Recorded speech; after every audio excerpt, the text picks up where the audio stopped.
Hello and welcome to the September Recreational Astronomy Night Meeting online edition of the Royal Astronomical Society of Canada, Toronto Centre. My name is Paul Markov, coming to you from Markham, Ontario.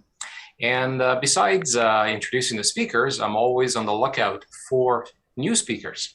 So if you have a presentation in mind, please get in touch with me. We have openings for the November and later meetings. Before we start the presentations this evening, I'd like to recognize our world-class technical team comprised of Andrew and Betty Reed, Blake Nancaro, and Ward LeGros. Thank you guys for making these online presentations possible for all of us. This evening we have 3 presentations as usual, and I expect we will be done around 9:30.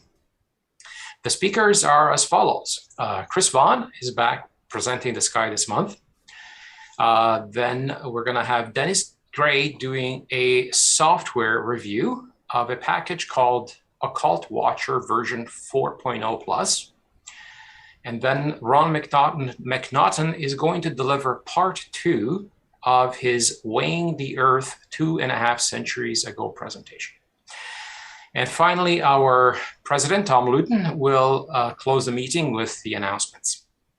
If you have questions for our speakers, please enter them in the YouTube chat box, and Blake will ask the questions on your behalf. Also, if you are attending this meeting for the first time, whether you're a member or not, please say hello again through the chat box. I think we're all set to get the meeting started. So take it away, Chris, with the sky this month. Thanks very much, Paul, and hi, everybody. So I'm going to cover the sky this month, coming to you from beautiful Thornhill, Ontario. So I'm kind of just down the road a little bit from Paul, and I'm not far from the David Dunlap Observatory, just next door in Richmond Hill. So I'm going to cover the sky this month from September 8th tonight to the next RAN meeting on October 6th. And let's get started. I'd like to acknowledge that I'm going to use a few members' images in my talk. So I've got a few names here listed that are people that have contributed some beautiful pictures to the presentation. So just to start out with a little bit of news on space exploration, of course, all kinds of countries are getting into the space game now. Lots of launches, lots of satellite constellations being launched. But so, it's not such, appointment TV or appointment internet to log in and watch the launches. But there are a few really interesting ones that are coming up in the next month, and they involve human beings. So we've got on September 15th, time to be determined, SpaceX is going to launch their Crew Capsule Crew Dragon mission with the Inspiration 4 mission crew on board. That's in support of St. Jude's Children's Research Hospital. And that's partly funded by billionaire Jacek Isaacman, scientist and educator Sean Proctor, medical officer Haley Arsenault, and mission specialist Chris Sombrowski. So keep a lookout for that. Then on October 5th, we have a Soyuz rocket lifting off from the Baikonur Cosmodrome, and it's delivering crew to the International Space Station. And this one's interesting. It's got cosmonaut Shklaparov, Anton Shklaparov, film director Klim Shipenko, and actress Yulia Perisil. That's them pictured in the picture I'm showing here now. So they're going to do some filming for a movie, an upcoming movie at the International Space Station. And then also in October, yet to be determined or pinned down, the Chinese are going to launch their Long March 2F rocket from Jiuquan, China, and they're delivering 3 Chinese cosmonauts to dock and rendezvous with China's Tiangong space station in low Earth orbit. So lots of fun there. Getting into observing, this is the window is now open for seeing the zodiacal light in the pre-dawn sky. If you're lucky enough to live where there's no light pollution and you've got a nice dark sky, you can pick up this subtle glow of interplanetary dust sort of sprinkled along the plane of our solar system. This is a gorgeous picture taken by Stu McNair on a morning in October of 2018. And you can see that this glow is kind of coming up diagonally. What this is that at this time of the year, the ecliptic in the morning is rather vertical where it meets the horizon. And that lets the sun set rather low, further low below the horizon and allow this interplanetary dust particles to scatter the sunlight and be visible just above the horizon for about a half an hour, 40 minutes before the dawn starts to brighten the sky. If you're going to get out and look, you can see the zodiacal light between now and about the full moon on September 20th. And the place to look will be basically below, in the constellation of Cancer, but below Castor and Pollux, the bright stars, and to the left of Procyon. So you can pick that up. Don't mistake it, though, or don't confuse it with the Milky Way, which will be rising also vertically from the horizon, but a little bit, a little bit to the other side. Oh, by the way, another window of opportunity for that opens up on October 5th. So if you miss it this time, you can catch it the next month around.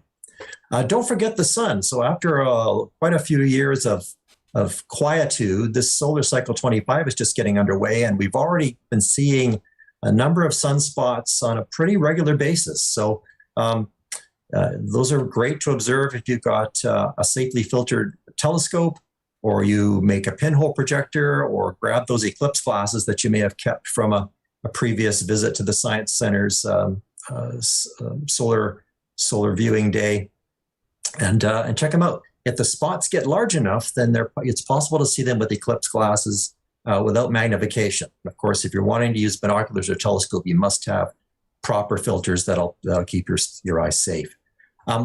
If you're curious about whether there are any spots on the sun right now, click on over to spaceweather.com, and on the left-hand side of their webpage, you'll see a small thumbnail of the sun. If you click that, it'll grow and enlarge, and you'll get a picture like this that I'm showing on the background.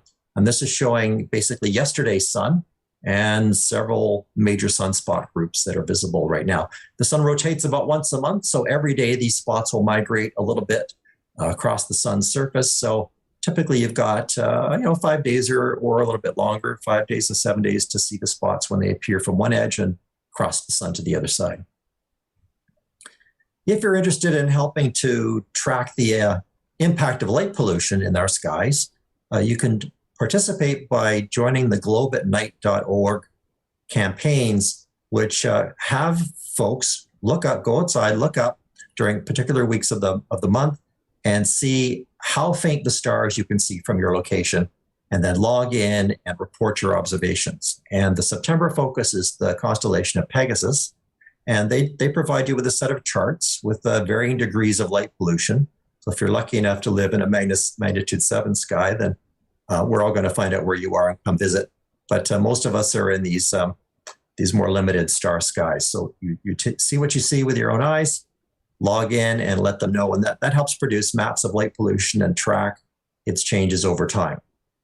Here's the website, globeatnight.org. And I've circled the next campaign is between September 27th and October 6th, looking at Pegasus.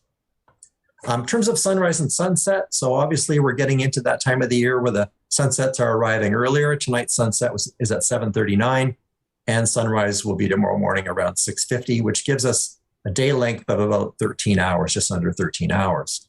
By the time of our next RAND meeting, though, the sunsets will be arriving nearly an hour earlier, and we'll have actually reduced our daylight hours by about 90 minutes. So we're going to get more night, less day.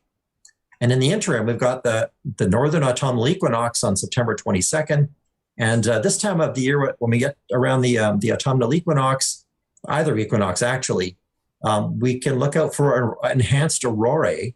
And that's because the Earth's magnetic field vectors are aligned such that the magnetic field is less able to fend off the solar blasts. And so more of the charged particles get through and trigger a bit more aurora activity around both equinoxes of the year. For those of us that love dark skies, or maybe doing imaging and need a dark sky, we talk about astronomical twilight. So astronomical twilight is the final remains of the day as the sun is getting deeper and deeper below the horizon. When the sun gets between 12 and 18 degrees below the horizon, we're in that astronomical twilight period. And the sky is as dark as it's going to get once the sun gets below 18 degrees. And so today, that's going to be starting at 9:19 p.m. And then the sky will begin to get bright again tomorrow morning at 5:10 a.m., which gives us nearly 8 hours of dark imaging time. But good news is that that imaging time is actually growing in length by 4 minutes per day at this time of year. Now, next month, the astronomical twilight will arrive at 8:24 and at 5:47, and that gives us almost 9.5 hours of imaging time, although the rate it's increasing will be lower at that point.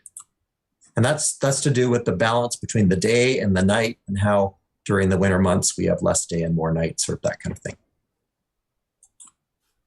In terms of the moon, I've got some perigee-apogee dates here. In terms of the phases, we just had the new moon on Monday the 6th, and now we're heading towards first quarter next Monday, the 13th. First quarter moons always set around midnight, so they arise around noontime in the daytime, and you can see them in the afternoon as well as in the evening sky. Perfect for youngsters that want to look at the moon. We get the full moon, which will be the harvest moon on September 20th. That's because that full moon is occurring closest to that equinox. And then we get our last quarter moon on Tuesday, September 28th, and that generally opens up the dark sky observing window, which will last until a couple of nights past the next new moon on October 6th. So we're just finishing one period, and we'll have another one at the end of the month. Anybody wants to participate in International Observe the Moon Night, that's October 16th.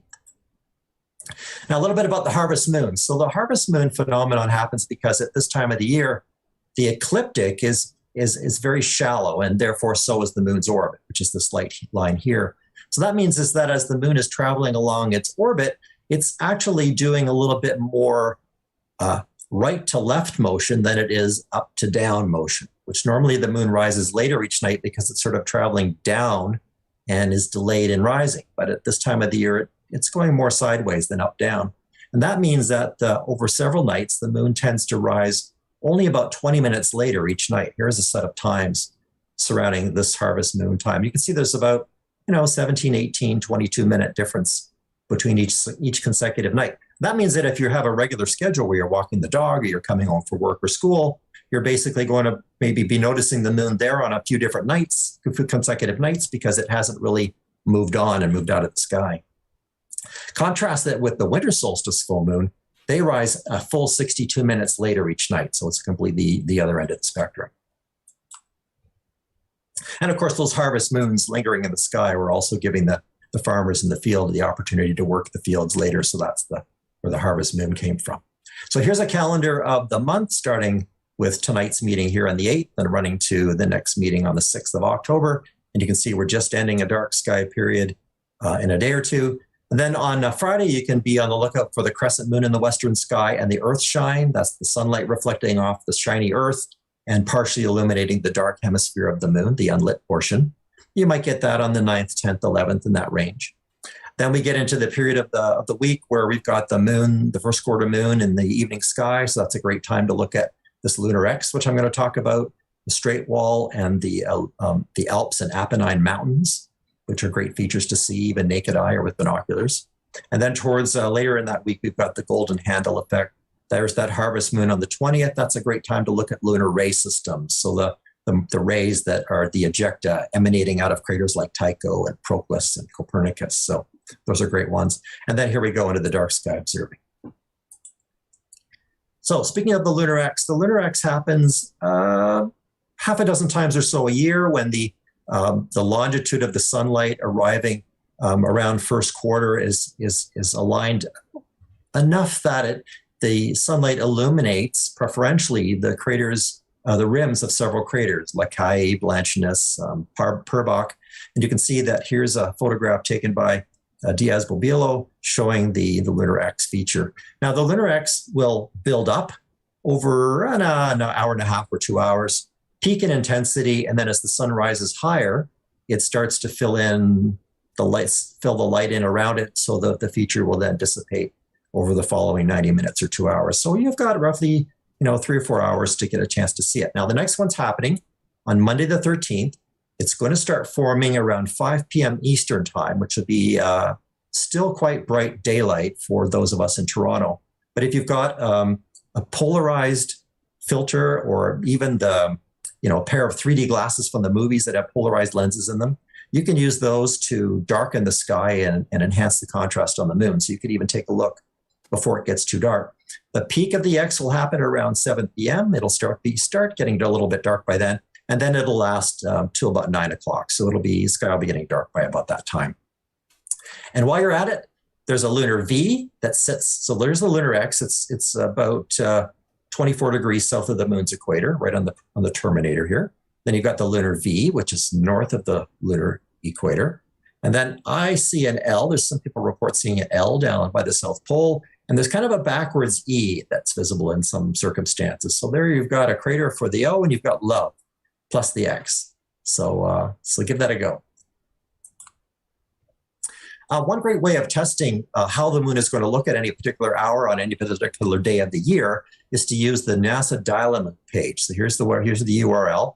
Just click on that, and you'll see a little interface that shows you a place to plug in the date, plug in the hour in universal time. So for us in Toronto, if you wanted to see how the moon will look at 9 p.m., then you're going to want to put in tomorrow's date at 0100. So that's the 4-hour difference to the universal time.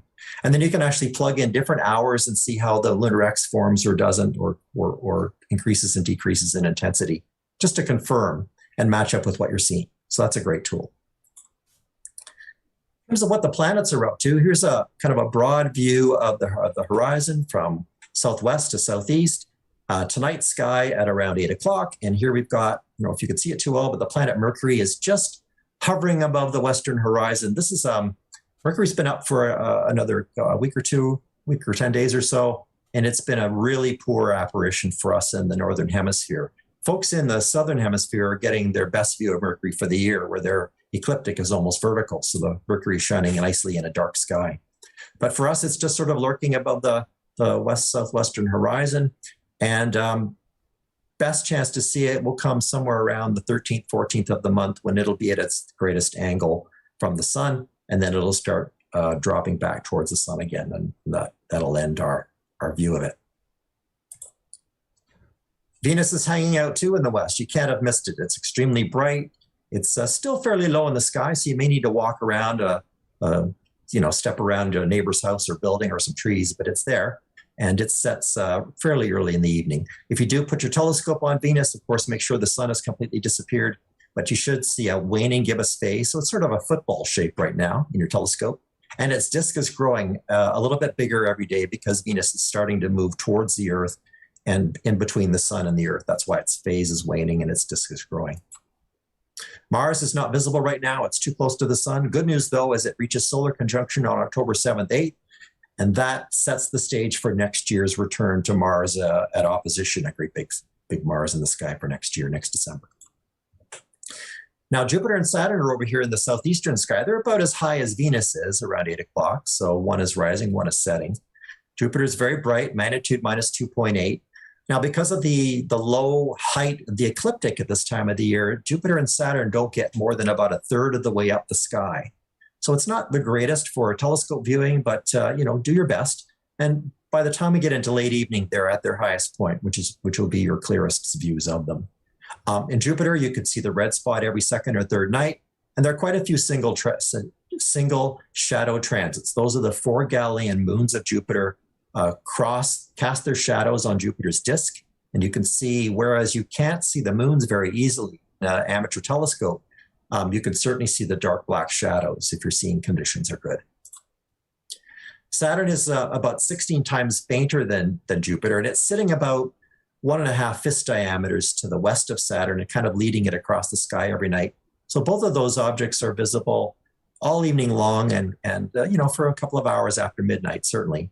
What's neat about Saturn is that its rings are gradually closing every year. So at this year's visibility, the globe of the planet is now extending slightly past the ring plane. So you're getting that classic Saturn picture that everybody would doodle if they were sketching it.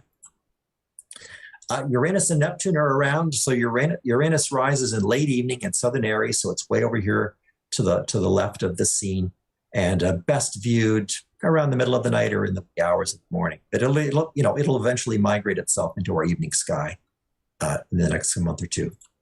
But Neptune is not far from Jupiter. So if you kind of take the Jupiter-Saturn distance and extend it further to the east, you'll run into where Neptune is. So it's basically an all-night target. It's going to reach opposition in a few days. I think it's around September 14th or so.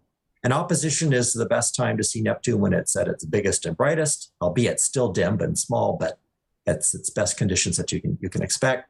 And that's a great time to look for Neptune's big moon Triton, which is, it's dim, but it's the opposition times are your best opportunities for seeing it when it's at its peak in brightness. One cool thing is that Neptune itself will be passing very close, telescope close, to a magnitude 6.25 star on the evenings around September 23rd. So you should be able to find that star very easily, possibly naked eye, but certainly with binoculars, and then look for the Neptune's little blue dot just below it. It'll start off to the lower southeast, so the lower left, and then it'll be below the star, and then it'll be a bit to the lower right as that goes. And we have the asteroid Pallas, which is reaching opposition itself on September 11th. So that's this weekend, and it'll be at its brightest for the year, albeit not bright, but magnitude 8.5, and it's in western Pisces. So here are some of those Jupiter shadow transits I was talking about.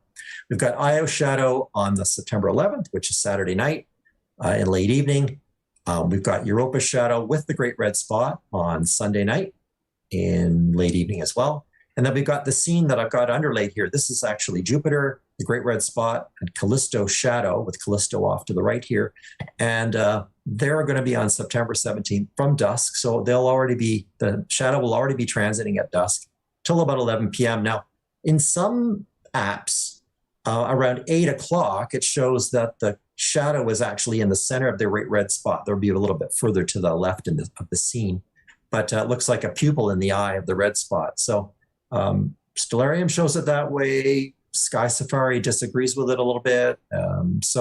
I can't be sure which is correct, but your mileage may vary, but it's worth checking it out. And then we've got a few Io shadow transits. Io shadow is a bit smaller than the others, so it's not as visible or not as apparent, but you've got them on the 20th, 27th, and October 4th. If you want to see satellite passes, right now the ISS, the International Space Station, is flying over Toronto in the morning. That's going to end on September 13th. It's going to transition into evening passes the following night. So September 14th and on, you'll see the ISS flying overhead in the evening between about 8 and 10 p.m. Here are a couple of the brighter ones that I've noted on the 19th and October 4th. If you want to know when it's flying over precisely on any given night, or if you don't live in Toronto and you want to check your own location, navigate over to heavens-above.com. You'll see a place to enter your location in the upper right corner of the website. And you can then get a list of when the ISS or any other satellites really are passing. Or you could grab a smartphone or tablet app. There are a number of good ones out there. And then I also report them in my astronomy skylights every week for people that want to read the skylights or get the email that I send out. I found a nice asteroidal occultation to be on the lookout for. So this is the one on September 22nd, although it's 4:24 a.m., so it's not for the faint of heart. You won't have to be dedicated to get up and watch it. But this is asteroid Sonnenberger, which is a very faint magnitude 16.9. But not to worry, the star that it will occult is actually relatively bright, magnitude 10.1. It's a star in Gemini. At the occultation, it's predicted to dip the brightness of the star by 6.8 magnitudes for about 2 seconds. And they sit about 67 degrees up in the sky, nice and healthy altitude in the sky. And the track, the center of the predicted track, goes right through Mount Forest, Mono, East Gwillimbury, and out to Peterborough. And then the standard deviation lines, which are the blue lines, extend up to Georgina and down into Vaughan and Markham areas. So anybody in the zone who could monitor the asteroid occultation will help scientists determine the shape of the asteroid. All right, let's switch over to Stellarium.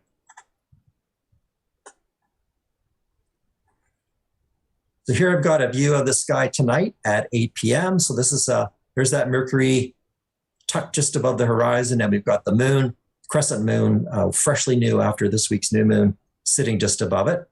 Tomorrow night, we've got the moon shining here near Venus, so that'll be a kind of a neat photo opportunity. And what I want to do is just bring up Vesta here. So the asteroid Vesta is actually going to be in there as well. Now, Vesta's not really bright enough, magnitude 7.7. to readily see from where we are. But if you're tuning in from a place at a more southerly latitude, then you'll see Venus, the moon, and Vesta in a darker sky. Or you could wait till a bit later, they'll be low. So that's something that you can take a look for. If we kind of watch the moon track the sky over the next number of nights, it's going to pass through Libra. It's going to make a nice picturesque view above the reddish star Antares on the 12th. If we keep going past the teapot as it's waxing fuller, by the time we get to around the 15th or so, you'll be able to look out for the straight wall down here in the lower part of the moon. And then you can check out those mountains that I talked about curving around the Sea of Showers, the top part of the moon. Right around the time of the month where the terminator just gets a little bit west of them. And as we head a little bit further along, a couple of nights later, the moon will be full enough that we can pick up that golden handle, that little handle effect that's on the edge of the Meridian beam there. All right.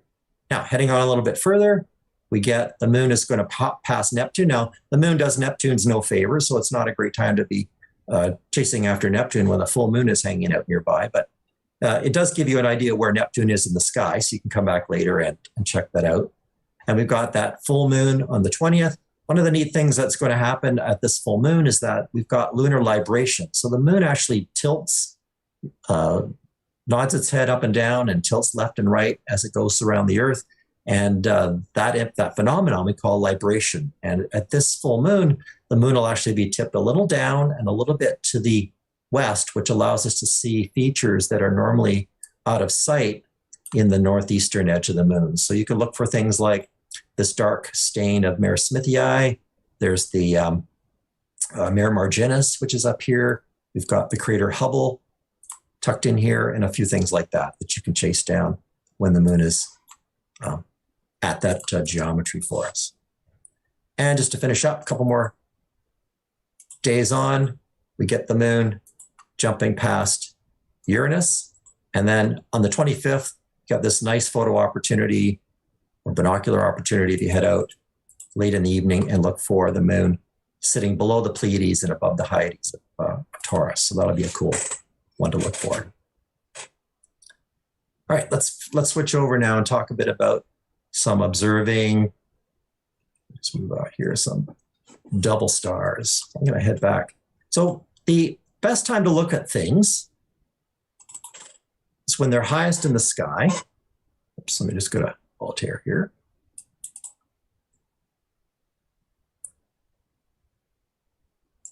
So what I've got here is the green line, the up-down line. This is the meridian. So this is the north-south line from the southern horizon over, arcing overhead, where the zenith is here, and then it drops down in the northern sky. When objects are near the meridian, they're at their highest, especially the ones that have southerly declinations. So the best time for us to see objects in Capricorn or in Sagittarius is when they're crossing the meridian, they're highest. Otherwise, objects that are more northerly or more circumpolar, they tend to be high in the sky all the time. And essentially what you want to try to do is look at objects that are more than about 45 degrees above the horizon. So if I click on a star in Cygnus, you can see that we're reporting in Stellarium that we're looking through one air mass, which means that we've got one layer of thickness of the Earth's atmosphere above us, straight overhead. And as we look at objects that are a little bit lower in the sky, the air mass number goes up slowly at first, and then eventually it goes up quite a bit more. As by the time I get down to Altair, I'm looking at 22% more air. By the time I get to Capricorn, I'm looking at nearly double the amount of air. So anything I'm looking at just has to traverse more than twice the amount of air as anything I'm looking at straight up. So that's a great reason to focus your efforts on things that are high up in the sky. In terms of variable stars, as I mentioned, there's a couple of neat ones that you can keep an eye out for. So in Aquila, the star that's at the elbow of the lower wing of Aquila is Almazan II or Eta Aquilae. This is a variable star that actually varies by one magnitude over about 7 days. And when it's at its brightest, it's equal to the tail star of Aquila. And when it's at its faintest, it's equal to the Iota Aquilae, which is kind of tucked in between here. So you could look at these three in a row and you can see, is the star more like this one or is it more like that? They head on up to Lyra, top of the sky.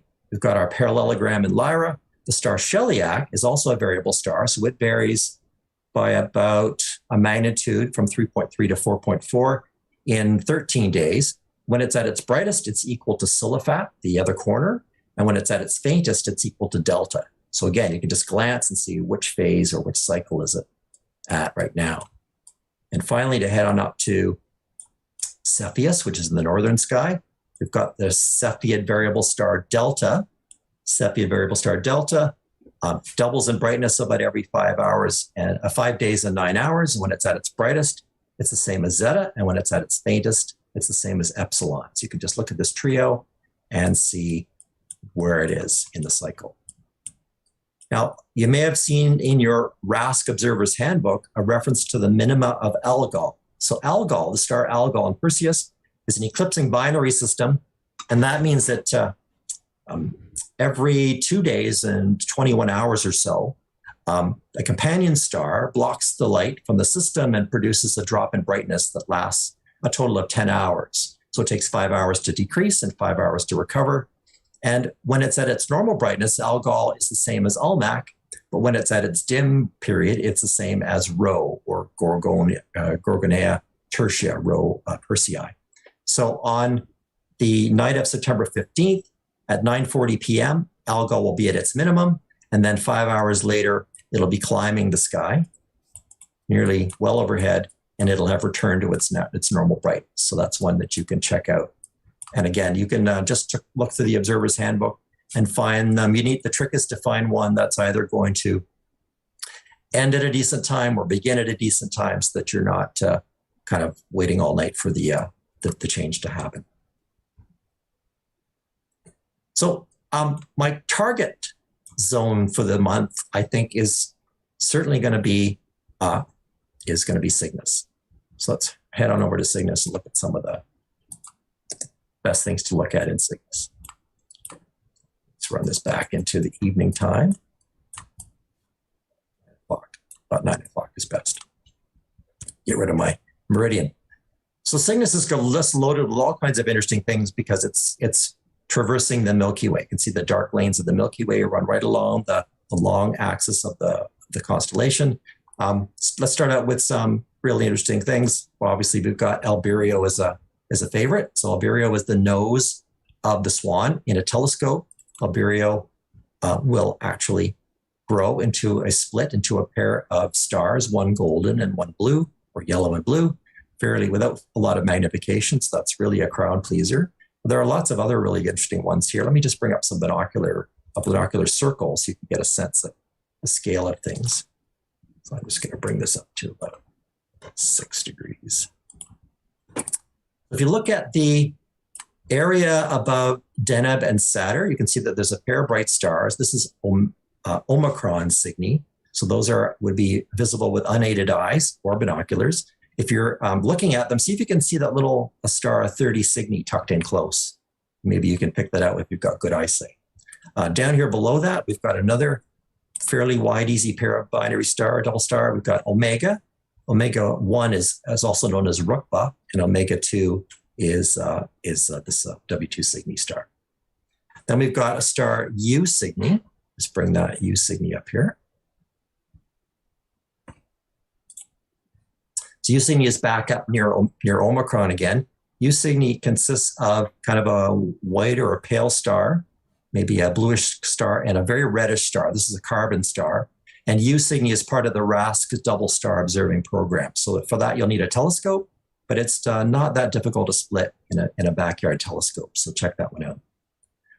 Then we've got Bessel star, 61 Cygni. Let's see if I can find 61 Cygni here. I'll do that with the search function. There we go. So 61 Cygni is over here below Deneb. And this is also a fairly easy split in a telescope, and it's also part of the RASC double star program. And finally, one last one you can check out is the upper joint in the wing of Cygnus. And this is Phawaris or Delta Cygni. And this one needs more power to split. You need to really zoom in and magnify this one to split. Boreas is a neat star that will one day be Polaris for Earth. It'll one day be marking the North Celestial Pole. So that's kind of cool. All right, what about deep sky objects? So a couple of interesting things in here. The star Eta. So if you're looking along the neck of Cygnus between Saturn and Alberio, you're going to notice a star named Eta, kind of halfway down. And if you put your binoculars, your telescope on Eta, you can find this star designated V1357 Cygni. And V1357 Cygni is a blue giant star. This is the star that is the companion to the Cygnus X1 black hole. So back in 1971, Tom Bolton used the David Dunlap Observatory telescope to take the spectrum of this star, and he determined that something invisible and massive was tugging the star around and causing the spectrum of the star to oscillate blue shift, red shift. And it coincided with an X-ray source, and so that's the first confirmed black hole done by the David Dunlap Observatory. While you're in the neighborhood, you could check out this really nice emission nebula sitting close by. I think this is Sharpless 2-101, I think it's called.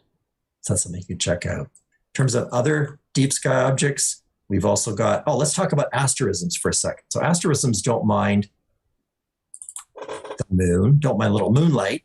So if it's not quite a dark night and you want to look at something with star patterns, you can check out this little asterism called the fairy ring, or Chappell's arc, I believe it's called. Yeah. And this consists of a set of double stars. You've got double, double, double, double, another double down here, another double down there. And there's even a double in the middle, forming a nice little ring. This measures about 21 arc minutes across. So not quite as big as the moon, but it's be a cool little sight. We've got an asterism called the red-necked emu. And this is located, so the little fairy ring is up here. The red-necked emu is down here. And this consists of a couple of sort of arcing bright stars in 3 arcs that are kind of centered on one star, kind of like legs and a neck of an emu. But my favorite one is this little Orion one, which is inside the North American Nebula. Can you see the Orion? There's the 3 stars in the belt. Here's a red Betelgeuse. Here's Bellatrix. Here's sort of Rigel and Safe, but traded places. So it makes a nice little asterism to check out when you're looking at the North American Nebula. Well, of course, the North American Nebula itself is a terrific target for binoculars if you're in a very dark sky, or if you've got an oxygen 3 or UHC filter, you can use that to enhance the brightness of the glowing gas. The gas complexes are all really one large complex that's being broken up by opaque dust. And it's actually split this into this North America shaped glowing cloud. And then the second cloud, which is called the Pelican Nebula, which is sitting just off to the side here with this dark dust dividing them. Fun to look for the star in the center that looks like Orlando in Florida. And you've also got a little darker circular feature called the Bird's Nest. And there are some little open clusters that are inside the North American Nebula. So if your skies don't allow you to really see the nebula very much, you can still look for some of the star clusters inside as well. In terms of Messier objects inside Cygnus, we've got 2 of them. We've got Messier 39, which is an open cluster. And then we've got the water cooling tower cluster, Messier 29. This is the one that actually has 2 rows of 6 stars in a sort of a diverging pattern. It's really interesting in a backyard telescope. Only 2 Messier objects, but there are lots of finest NGC objects. You've got things like the Foxhead cluster, which is sitting up here, the Blinking Planetary Nebula. So that's the one where you want to use averted vision to make the envelope around the central white dwarf star brighten and dim as you use averted vision and regular vision. So that's sitting up there by the upper wing, not far from our friend Polaris. We've got the Crescent Nebula over here in the neck. The Crescent Nebula's got the concentrated arc of glowing gas. Then you've got a Wolf-Rayet star that's illuminating the gas. It's also a great imaging target for anybody wanting to get something there. And finally, over on the edge of the boundary with Cepheus, don't forget that you've got the beautiful Fireworks Galaxy. Is technically part of Cygnus, sort of shared between the 2 constellations. This galaxy is about 1/3 the diameter of the moon, so it's about 12 by 11 arc minutes across. It's fairly dim because it's face on to us, but if you've got a really dark sky, it's spectacular and big in a telescope. So I'm going to stop there. I'll take any questions. Thank you so much, Chris. Let's go to questions. Blake, are there any? Yeah, we have a few. I had one for you, Chris. I don't know if you had a look. Are there any interesting comets going on over the next month? I did take a look, and I didn't see anything that I thought were worth chasing. There are always a few magnitude 10, 11 comets around, but not something that I thought was fit for some of our beginner audience. We have a few that are passing solar perihelion that may brighten up November, December timeframe. So stay tuned. Okay, thank you. Ron asked if there are large sunspots aiming towards the Earth, can they produce aurora? Oh, yes, absolutely. So that Solar Dynamics Observatory that I showed the picture of, its job is to keep an eye on the sun. And there are other satellites that do that as well, to watch the side of the sun we can't see, because they are a potential source of coronal mass ejections and plasma blasts that can interfere with our communication satellites. It could potentially endanger our astronauts in the space station. So yeah, we are getting a little more flare activity in concert with the increased sunspot activity. Okay, and it looks like the last question is from Betty. She asked, what is the typical duration for a sunspot? Oh, it can actually vary. It depends on how strong it is in the first place. I think there have certainly been instances where a spot has persisted all the way around the rear of the sun and returned to view again, so a month later. But I think more often during our quiescent period, we were seeing sunspots kind of pop up now and again and then fade in a few days. So it's really variable. So it's actually, we're checking into spaceweather.com now and again just to see what's happening, and you'll get a sense. Okay, thanks for that. And I don't see any more questions, so that's it for me. Terrific. Yep. Thanks again, Chris, for taking the time to gather all of this data and then presenting it to us. Let's move on to our second speaker, and that would be Denis Grey, and he'll talk to us about an application called Occult Watcher version 4.0 plus. Take it away, Denis. Thanks very much, Paul, and it's good to be back again here. I'm going to be talking a little bit about a bit of a niche software product called Occult Watcher. I've spoken about it before,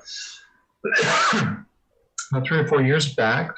So what I wanted to do is to sort of focus on some of the new features that have been added to it, while giving an introduction to sort of everybody who might be interested in finding out a little bit more about this very useful little observing tool, both for science-related stuff as well as for your own edification and enjoyment of the night sky. So let me just start here. There we go. And so I just wanted to talk a little bit about sort of citizen science, like how this fits in terms of citizen science. And then I'll talk a bit about what Occult Watcher is, and it's a unique kind of software. I think if you sort of look around the universe of astronomy software, there's a ton of planetarium programs that do various things, and they're all very good. But there's also some very specialized pieces of software, and this is one of those very specialized ones. I'll talk a little bit about how you install it and show you how it's used, and then I'll talk about some of the new features that have been added in recent years that have made it an even more functional and useful product. Hopefully we'll have some questions to go with it. So I'm not going to spend a lot of time talking about occultations, but I'll just explain it for anybody who's never heard the term before.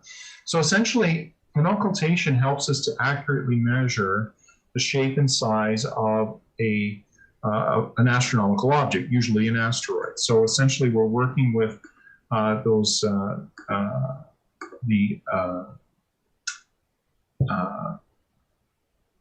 observers on the ground, and each one of those observers is represented by a little line here and a number. And what we're doing is we're essentially timing when the asteroid goes in front of a star, and by accurately timing that, and also knowing exactly where on Earth each observer is, we can get this kind of a profile in 2 dimensions of the asteroid, which tells us pretty accurately what its overall shape is, at least in one 2-dimensional slice, as well as its size quite accurately. So we're able to narrow down the size of asteroids from, kind of around 100 kilometers to 95 kilometers and get it very, very accurate. And where the science part comes in is that that shape and size together, plus its orbital motion and other factors, gives us the asteroid's density.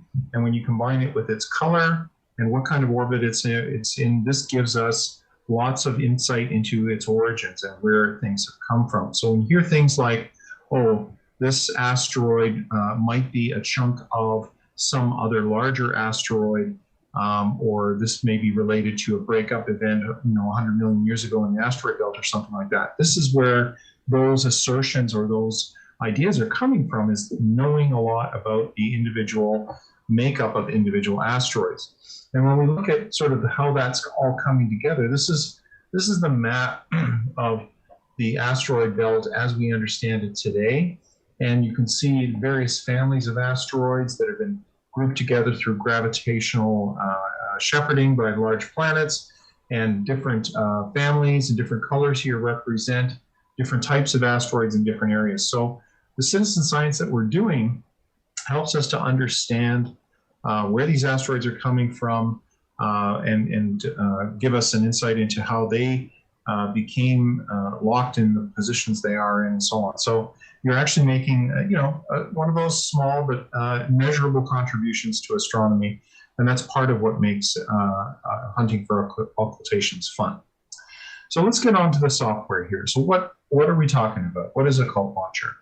So Occult Watcher fundamentally is a planning tool. So a little bit like Sky Tools that I know Blake has promoted and other ones, it's one of those tools that you can use as part of your toolkit to help you plan for better observing nights. Planning, failing to plan is planning to fail often when it comes to astronomical observing. So the observers that go out and say, I have a list of things I want to achieve tonight, will do better. And this is one of those things that gives you an opportunity to identify events that are interesting and potentially valuable to observe. Occult Watcher combines 3 key elements to come up with its predictions. One is it's using the internet to pull in details from all kinds of feeds of upcoming occultation details. So these have been calculated by astronomical institutes and interested amateurs from around the world.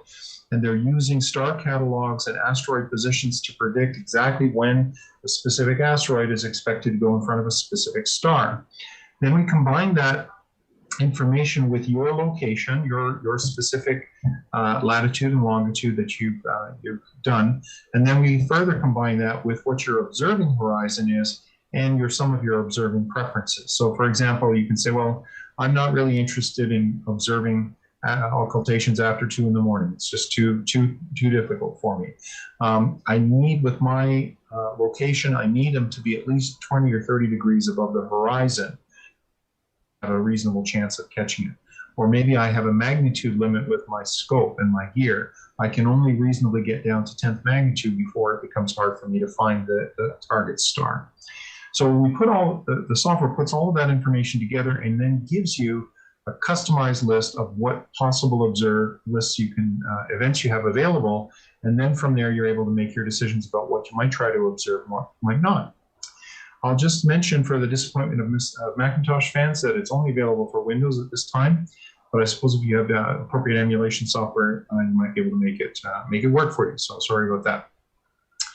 In terms of installing it, I should point out it's a little bit non-standard. So it reminds me a little bit, it's a bit old school.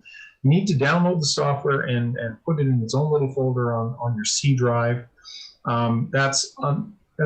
These days, that's sort of, I think it's about the only piece of software I'm currently using where I have to still do that. So it does feel a little weird, a little old school when I'm doing that. However, it doesn't, I've been using it for years and it hasn't caused me any great trouble yet. So I think that it's reliable and trustworthy software, and there's detailed instructions online about how to do that. One of the other things that's a little odd about it is when you start up the software, the first thing it will do is hide itself. So you think to yourself, hey, this is a little on the stealthy side, but it's meant to be unobtrusive. And so essentially it launches, it shows you, it splashes up there, and then it immediately minimizes itself into your toolbox. And then it will just act in the background and alert you when it has information that it wants to share with you. One of the key things about installing it and using it is that you really do need to configure your personal information for it to do its job well.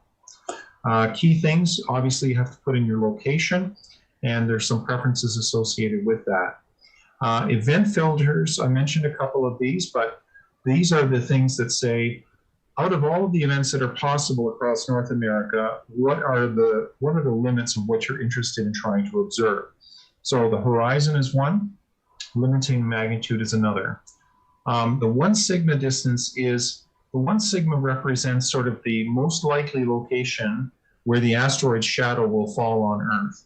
And some cases that 1 sigma distance is very wide, other times it's very narrow, but that's basically telling you you want to get into that 95% chance of seeing the object zone, otherwise there's not much point in trying. So you are allowed to say, how far away from that 1 sigma line should I be before you'll give me this event? And then the object size is also important, because the smaller the asteroid, the greater the uncertainty and the faster it will go by. So a small object that's, say, 5 kilometers wide can only be really effectively captured using imaging or video. It's going to go by so fast that you're not going to actually be able to see it. On the other hand, if it's 100 kilometers wide, then it'll probably suppress the light from the star for 5, 6, 12 seconds, which makes it easy to see visually, and so that's good. Synchronization is the process that the software uses to go and update all of the information by polling all of the feeds, combining it with your information, and you're able to say how often you want to do that process, because it does take a little bit of time. And then prediction feeds are the feeds that you get to choose to participate in, and I'll talk a little bit about those. And finally, one of the cool features, and it's one of the newer ones that's been added in recent times, is the observation planner, allowing you to coordinate your observing with 1,700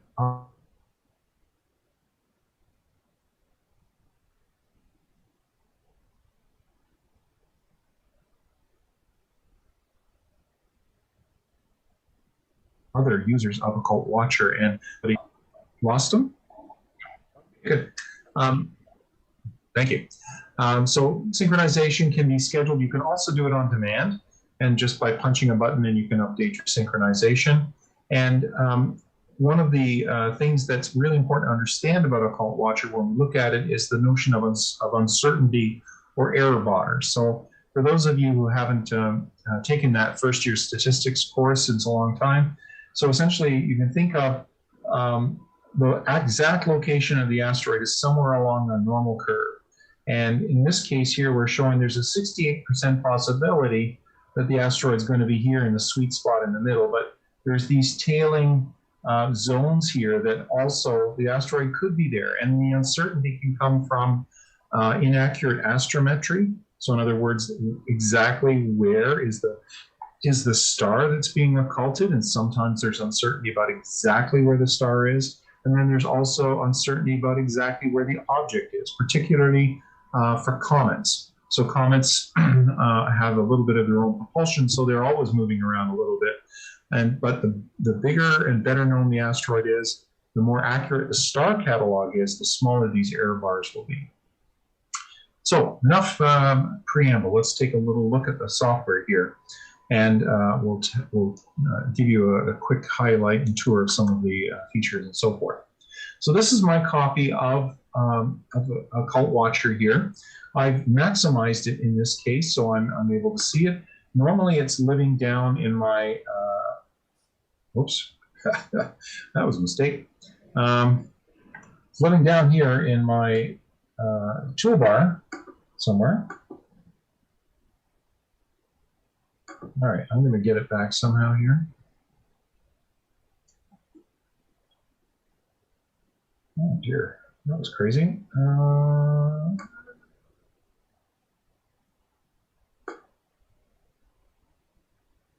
Let's start it again. All right, so we have second copy. Oh, I see it. Okay, sorry about that, gang. Demos, gotta love it. Okay, so getting back to this. So this is Occult Watcher's main screen here. And you can see here that it has synchronization scheduled. This is second copy. I'm just gonna launch it again, because I know I've got a better configuration. So here we have a list of events. And so this list of events here is showing some upcoming events here. As I click on each event, I get more detailed information shown here on the bottom. And let's take a look at that event that Chris was talking about in his presentation, Sonneberga, right? So this was 4 o'clock in the morning. The rank here indicates 100%. So there's a very, very good chance that if you're in this 1 sigma zone, you're going to see this event. You can see here it's going to be up at about 41 degrees east altitude, so it's visible in the eastern sky, 41 degrees up. That's not bad. The star that's going to be occulted is 10th magnitude. That's pretty good. And the magnitude drop is going to be 6. So it's basically going to disappear from a small telescope.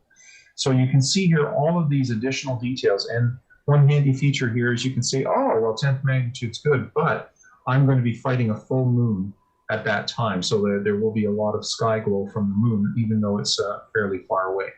So we've got all kinds of details here, but one of the cool things about it, of course, is that I can go in the online map and I can see exactly where the central line of that occultation is going to go through. And you can see here's the blue line, which is the predicted path, and then the red line here is the 1 sigma and then a 2 sigma distance. This is a big asteroid. Its size is significant. So you can see here that it's a well-known asteroid. It's a relatively low asteroid number. So there's not a lot of uncertainty. So this is the uncertainty here, the 1 sigma distance. And I would have to travel 51 kilometers from the CAO, which is where my location is, in order to get into the path of this occultation. Let's take a look at another one that's even nicer. This one is Loreley. So this is one that's probably going to be featured in the sky next month. So this is another 100% rank. And you can see here, it's relatively speaking huge. And this is my location here. This black line here represents my observatory, my observing location. And it's going to come right down my throat here, quote unquote. It's going to drop by 1 magnitude, so it still should be pretty noticeable. 54 degrees up. The moon is in play, but potentially not there. And a reasonable start time, 11:23 local. So all of this information that's coming together tells me a lot about which observations I should choose. The other thing you can see here is some of the other observers who have already signed up to participate here. And you can see that they've marked themselves with their probability of participation. So Black Dog Moore here is saying he's got a medium probability of participating, whereas this other fellow here,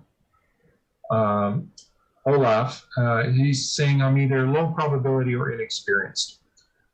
Here's another one, Anna Marincinak, she's a high probability of participating. So if I decided I want to go ahead and participate in this one, what I would do here is I would add it to my events, and I would say I'm going to try and observe this from one of my observing locations. So you can see here I'm able to add multiple observing locations and configure those in the software. So I'll say I'm going to observe this. I'm going to mark on my Count on Me indicator for, again, sharing this, and I'll show my location. And boing, this new event is added to my list of events, which is very important. We'll talk about that in a minute. You can see here some other indicators that are interesting. So this pink indicator indicates that this, my observing location, is within the 1 sigma zone here for this event. It even shows me my weather forecast. So currently I've got a 50% cloud cover estimated for this event, which is coming up early tomorrow morning. So I may have to cancel that station. Here, this indicator here, you see this is for Blake. The two blue dots indicate this is a double star. So we may see a two-step occultation where one star gets occulted, then the other star. So that would be a cool event to see, but unfortunately, it's way far away from where I'm able to observe. So this online display, this is the heart of the Occult Watcher software, and everything that comes out of it comes through the configuration. So in general, you're able to configure your location, how you want to see distances, how you want to see things done there. You can choose a lot of detailed information and add it to your feed information there. So you can essentially have all kinds of additional detail, all kinds of things here to explore. The event filter is really important because what it's saying is, what is your tolerance for things? So I'm saying, if I'm more than 150 kilometers away, don't bother telling me because it's too far. If the star is lower than 12th magnitude, I don't think I could pull it in with my equipment, so I'm not interested then. If the star is below 15 degrees, same problem. I don't think I'll be able to pull it in, too many trees, that's good. And if the shadow is smaller than 1 kilometer, I'm not interested. And also, if the rank is less than 1, I'm also not interested. So those are key things. And I can have different filters for different events. And we'll talk about the prediction feeds. So each prediction feed can have its own filter. Whenever there's a new event that's been added to Occult Watcher, it gives you a little bing, and it shows you that event. Let me see if I can pull up my presentation again. Should be here. Oh, hang on.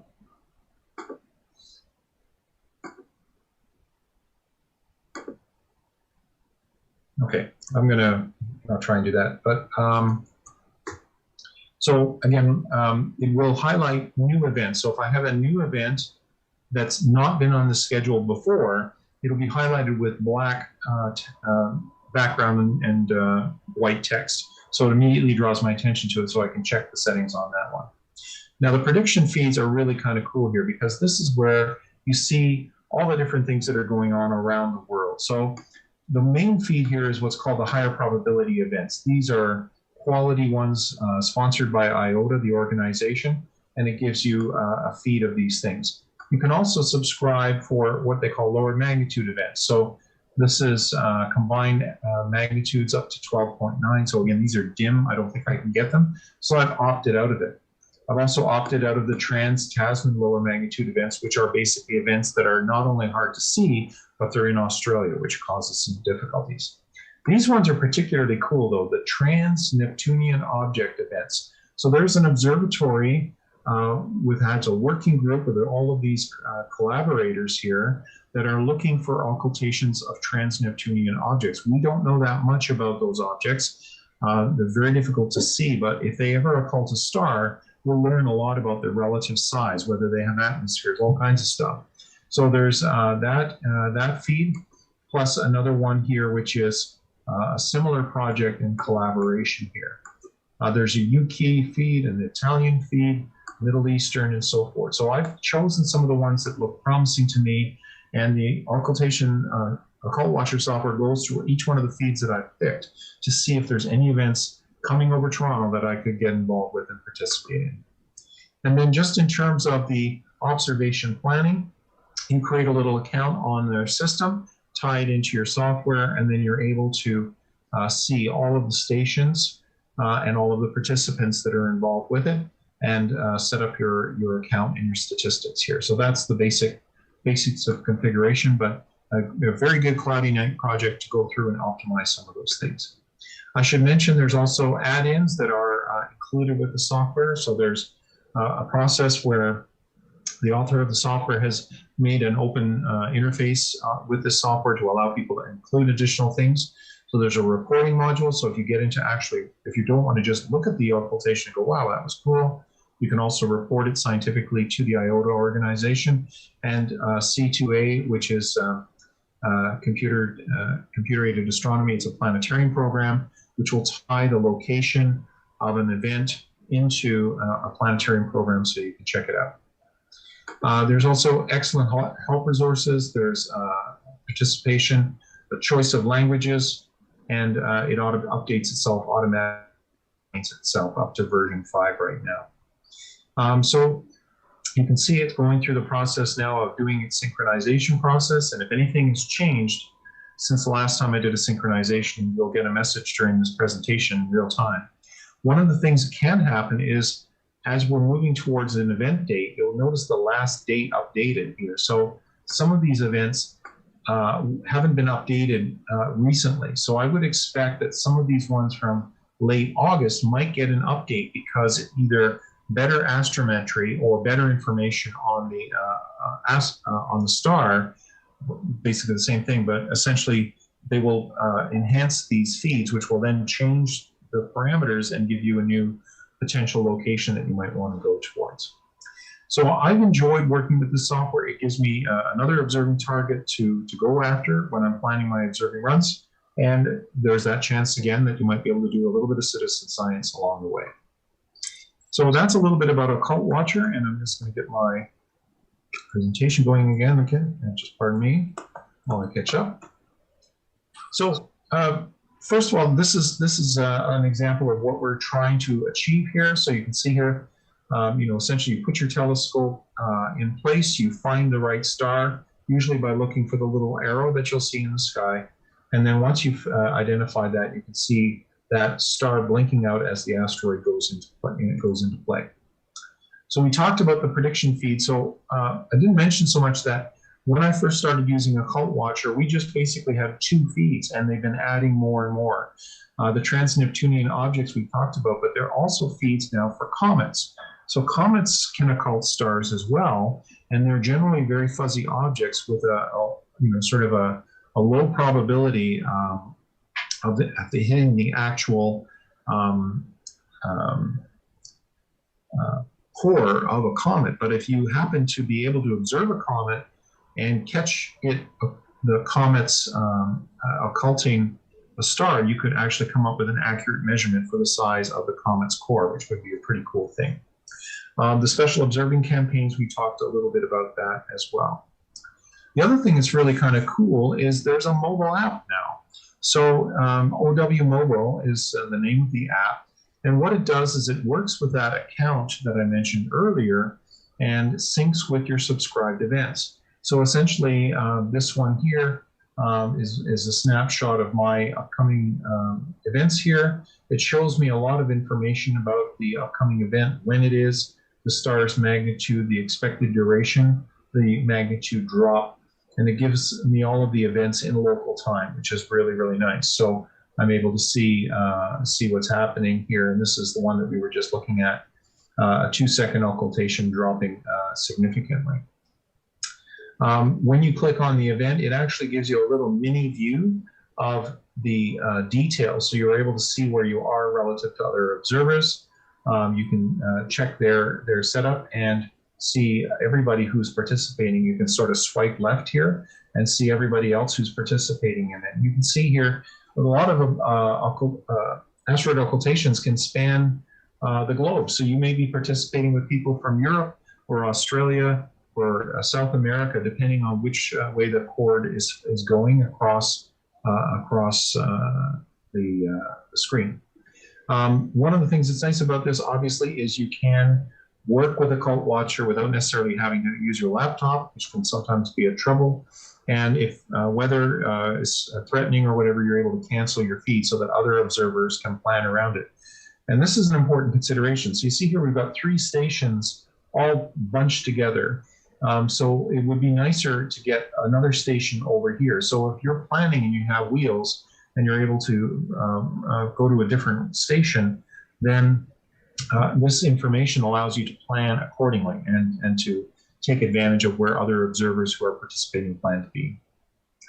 The other thing, which I unfortunately can't show you anymore, but the mutual events of Jupiter and Saturn's moons where one satellite was passing in front of another earlier this year. Occult Watcher provides detailed predictions for your locations down to the minute and showing you exactly which moon is expected to go in front of each other.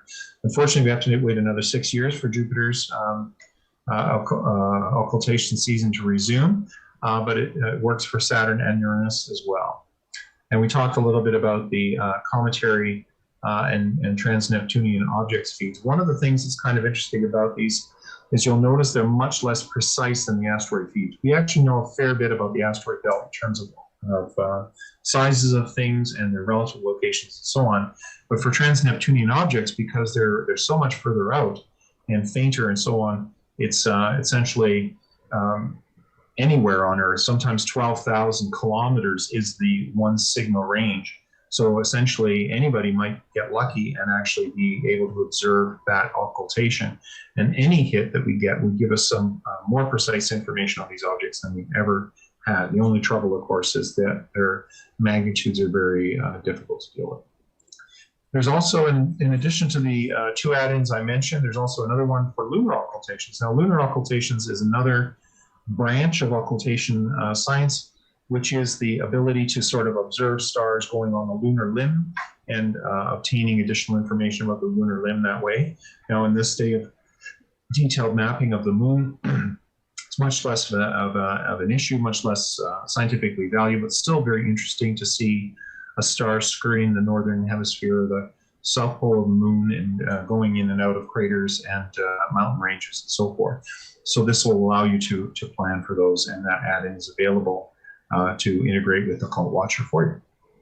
So if you're interested in finding out more, and I hope some of you are, occultations.org has got it all. I'll just give you a quick visit to that website here with any luck. There we go. So this is the documentation. There is extensive documentation on this software available here. It's still marked as 3.2, but everything here is still pretty complete. The mobile app is available for download through the usual suspects, and it hasn't been updated significantly, but it is built by the same developer who builds Occult Watcher. So again, I've got some good information on it.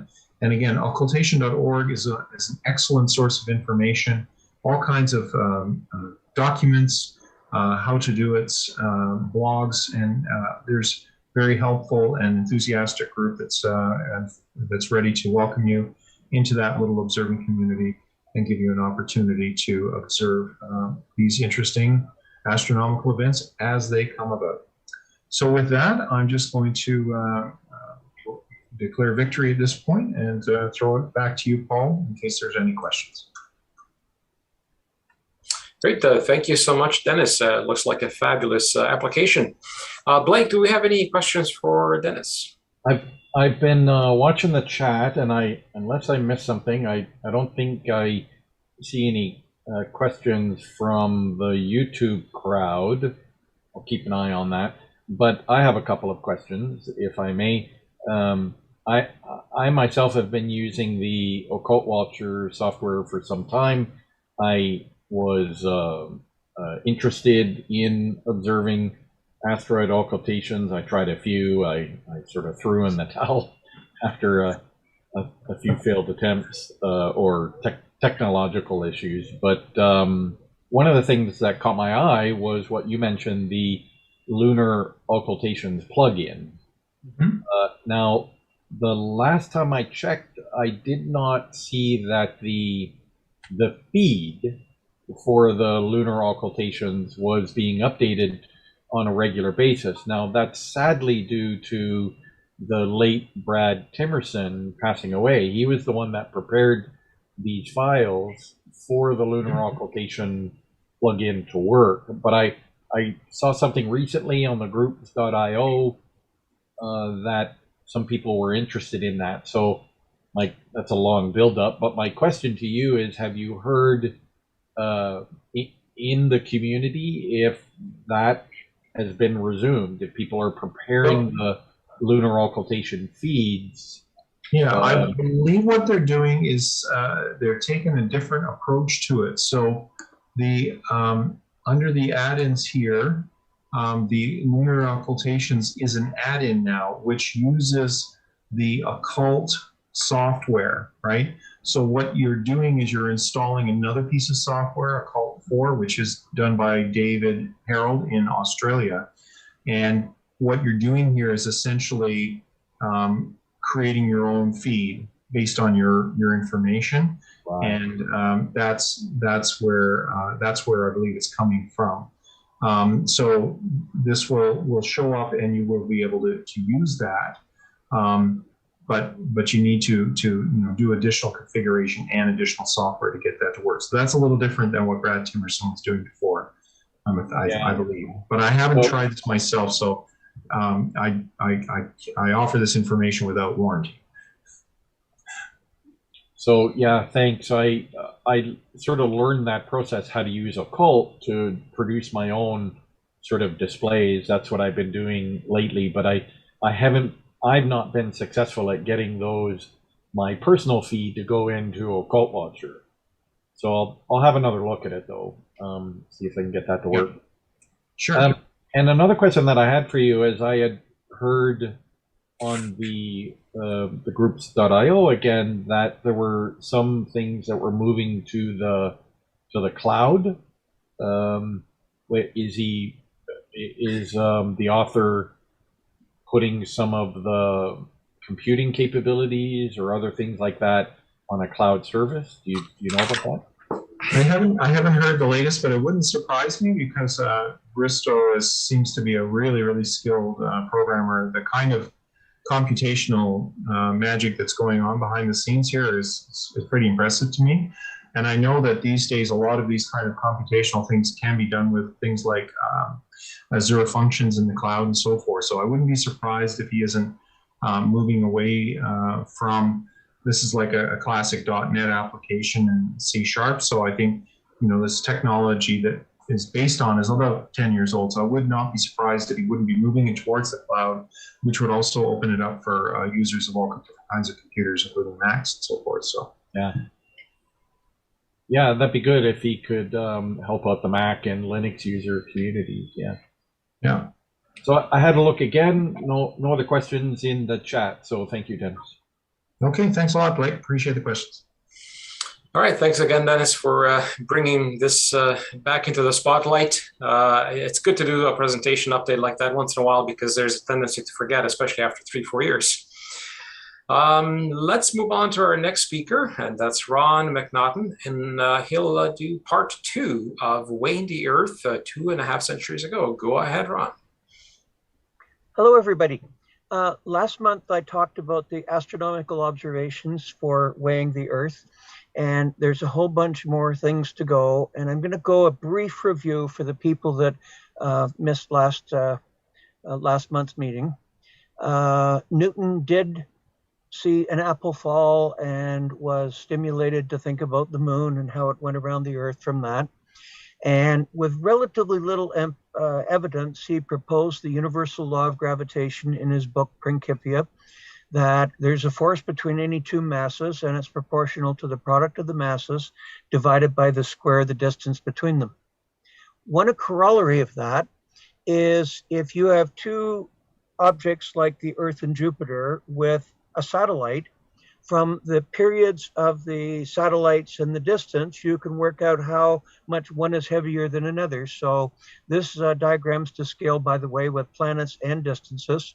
So Newton knew that the moon was that distance away in about 27-day period compared to stars, and the values for Jupiter were found later. And from that, boom, you know that Jupiter's about 300 times heavier than Earth. But nobody knew the mass nor density of Earth. The surface dense rocks were about 2.5 times water density. The whole Earth, who knows? Newton wondered if a mountain could deflect a plumb line, but didn't think it could be measured. But Neville Maskelyne thought it could be. So at age 28, he went to St. Helena Island for a good view of clouds during the transit of Venus. He also used a special telescope to find parallax of Sirius, seeing if that bright star is close, and it might move a little bit compared to more distant stars over the year. And there was a problem with it that he ended up figuring out and explaining what the problem is, produced a solution, and maybe because of that, at the tender age of 33, he became Astronomer Royal. And that was a powerful position. He supervised a new book that gave data for mariners. He organized the transits of Venus expeditions in 1679. And in 1772, he proposed the experiment that I'll be talking about. They searched Britain and they wanted a mountain that was tall, isolated, had a ridge roughly north-south, and they ended up with one in the center of Scotland. The idea is if the mountain deflects a plumb line, if you use a telescope compared to the plumb line and study the stars above, you might detect an effect. So they had one station on the south side of the mountain and another on the north side. And these are pictures by Boyd Harris, a retired civil engineer. And he showed Neville started in the south side and then he went to the north side. He used a zenith sector telescope that only looks straight up. So there's little atmosphere, as Chris was talking about, to disturb any observations. The guy, when the timing was right to see a star come, he looked through the telescope. This candle went through a hole in the tube and reflected down to illuminate crosshairs. And he observed exactly where the star passed from the east side of the sky to the west side of the sky when it's highest. This diagram does not show the plumb line that was critical for measuring too. Maskelyne used a different one, and believe it or not, there's no sketch nor any sign of this instrument, even though it was historically important. So now I have a third important sector that still exists. This is a picture of it here hanging on a wall. And it was built in 1727. Improvements, various improvements, and good sketches were made of it because it was going to South Africa, and if it got damaged, I guess they wanted to make another one. The key is they have the plumb line that goes all the way from top to bottom. And my guess is the artist didn't show, but they might even had a piece of wood to cover it to prevent winds from disrupting things. Look through this microscope at a gold dot behind the silver wire, and you tweeted the micrometer.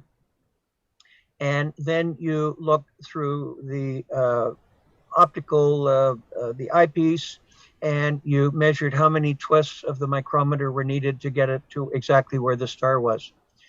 Around arc-second accuracy, incredible for 250 years ago. When it's near a wall, it just sits there. But when it's used in the field, they made a structure similar to this. Notice there's a dual structure because for every observation, the astronomer had to climb up to do a measurement up here, and you didn't want to have any weight on this. So this part fit exactly here. And after a whole bunch of observations in July on a very rainy year, Maskelyne then turned the whole instrument 180 degrees. So instead of the optical tube being this side, then it was on the other side, and he measured all over again in case there were any inaccuracies in the alignment of the pivots and everything. So that made it more accurate. Then, after many observations in August, they packed it up, carried it up over the mountain, back down the other side, and set it up, and he spent another 2 months observing. Wow. 337 observations. And the difference in star positions with all sorts of averaging was 54.6 arc seconds. Now, I was asked a question and I didn't give it as good an answer as I wanted to. So I just want to talk about aberration and nutation. Maskelyne's paper said, notice the S's are written as F's, but sometimes F's are real F's. Anyway, after making proper allowance for precession, aberration and deviation and semi-annual solar nutation of Earth's axis, and then see his tables. Now, I didn't look up the tables, but I'm going to explain precession and semi-annual solar nutation. I have no idea what deviation is, and then I'm going to explain aberration, which are all interesting things that I didn't really understand.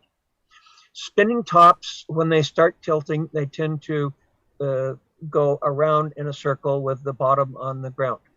Now, the Earth is not perfectly spherical. It's bulged a bit in the equator, and if the sun is at this horizontal level, it gives a slight tug on it, and it causes the direction that our axis points to change over 26,000 years, and that's called precession.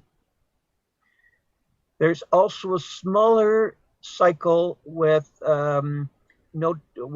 motions caused by the changing patterns of the moon's orbit, and that's about 20 arc seconds. Now, I don't quite know why, but the Saros cycle for eclipses is 18 years and just a few days, but this other cycle is 18.6 years.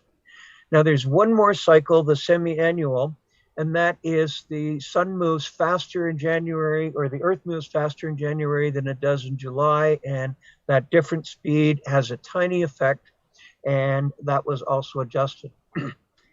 I never understood aberration of light until I was researching this paper.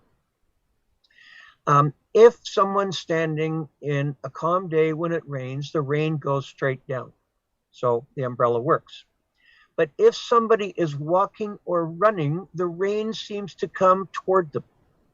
Now, if you take a picture from inside a restaurant window of somebody running past in the rain with an umbrella, the rain still looks like it comes straight down.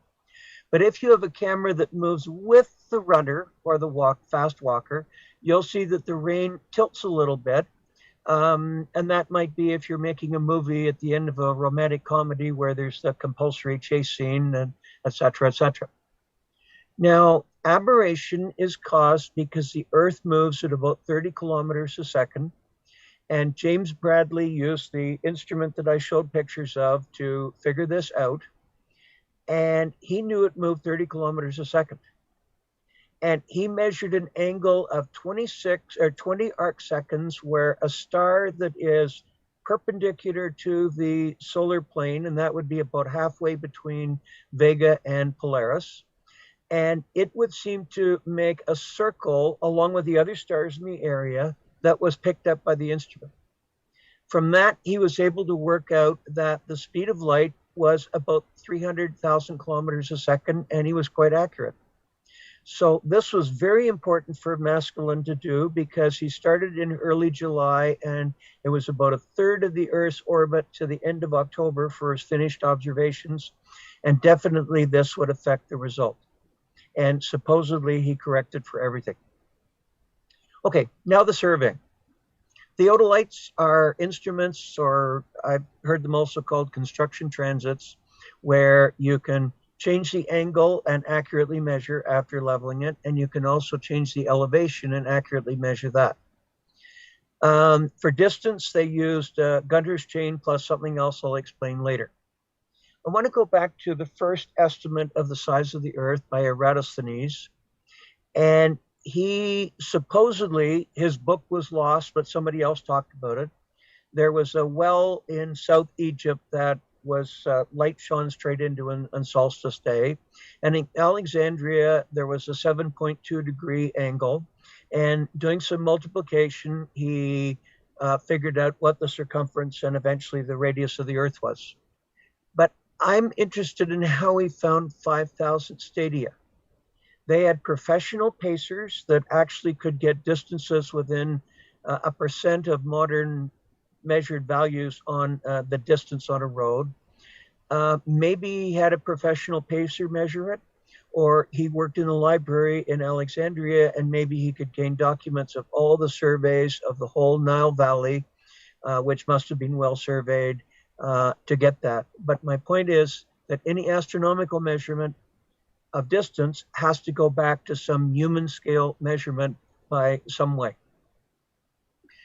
Most of Canada long distance was surveyed by triangulation, and it's done up until the 1980s when satellite techniques ended up being more accurate. So you pick a baseline that's very accurate, and then you measure various angles from there, And you set theodolites on mountains or towers on mountains, such as this one near Georgian Bay. So the theodolite sat on this tower at 73 feet. Now you can't take astrophotos when you walk on a deck. So there was a separate support for the astronomers or the surveyors, and the tower went up to 150 feet, and they would put a lamp there, and you could see all the way from Lindsay to Georgian Bay. The length of the baseline, they actually used wooden poles that had metal on the end, but later surveyors found they weren't accurate, and they used Gunter's chain. And here's a picture from in New Mexico where they're making a baseline, and they have some structure that supports the chain all the way through, protects it from the sun. They measure the temperature, and they count how many times a chain is used because it slowly gets bigger, and somebody worked out a pattern there. This is well done. And I read in India for the survey there, George Everest, the head of the survey department, asked for the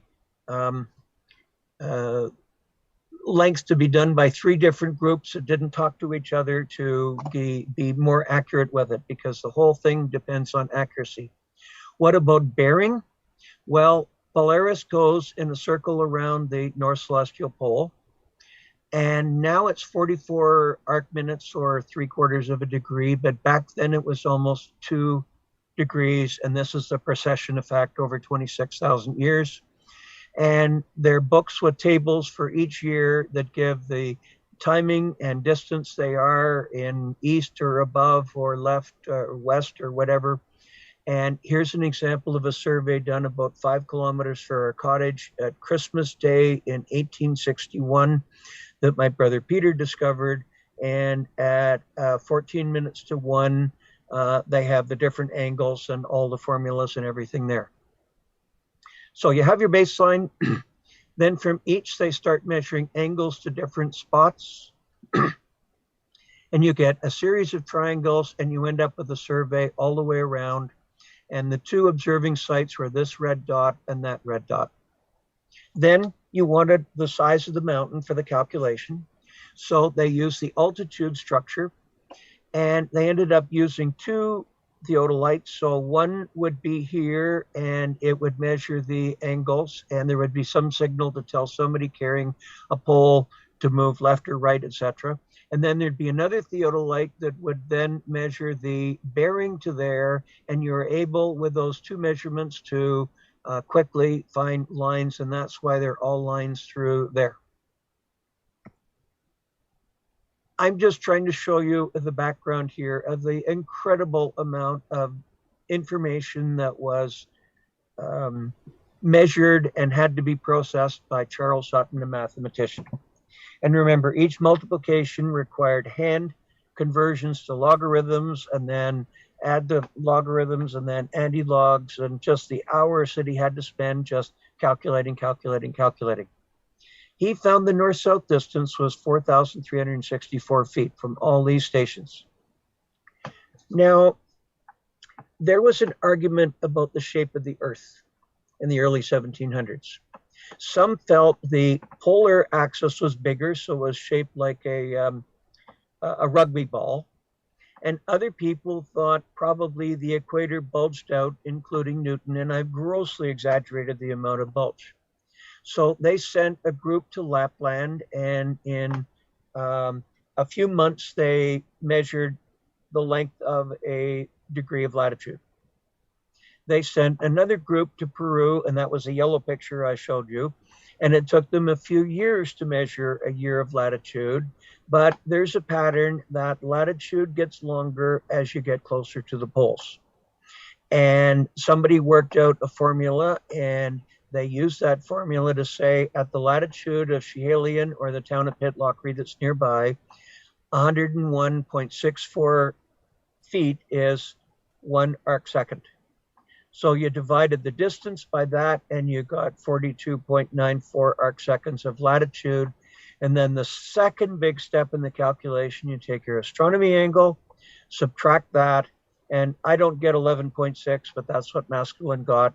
And that is the mountain attraction. So amazingly, even though Newton thought it was impossible, they did found an effect of the mountain's attraction. Now, I'm just going to say each side would be maybe 6 arc seconds, which is way smaller than the diameter of Mars most of the time. And that means that the mountain gravity is something like 35,000 times bigger than the mountain gravity. Or sorry, the Earth gravity is 35,000 times bigger. Then Hutton had to work out the mountain mass, and that required taking all the data points of elevation. And he made a large map, but there was so much complexity to it that he came up with a way of showing it. And he said, I'm going to connect together by a faint line the points were at the same relative altitude. He invented contour lines for land features. Now, he didn't show them in his report, and the map was the 4x4 diagram was lost. You'd think it would have been kept by the Royal Society. But Karen Wren, who's doing her PhD on this, made another one from the raw data. And right now she's in Ireland looking at the first site that was mapped with contour lines by the British survey. So I took a modern one, measured distances, and these are elevations in every 50 meters. So I did it all in meters. And this is a cross section of the mountain with the 2 sites. Notice it was steeper on the south, which is what was found. Oops, I went one too far. So you could find the mass by basically taking the density of the rock and multiply, that's about 2.5 times water, multiplying it by the volume big.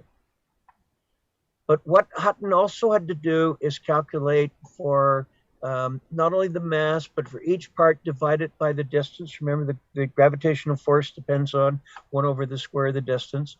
So we calculated a whole bunch of vertical pillars, each with different distances, calculated it, added it all up.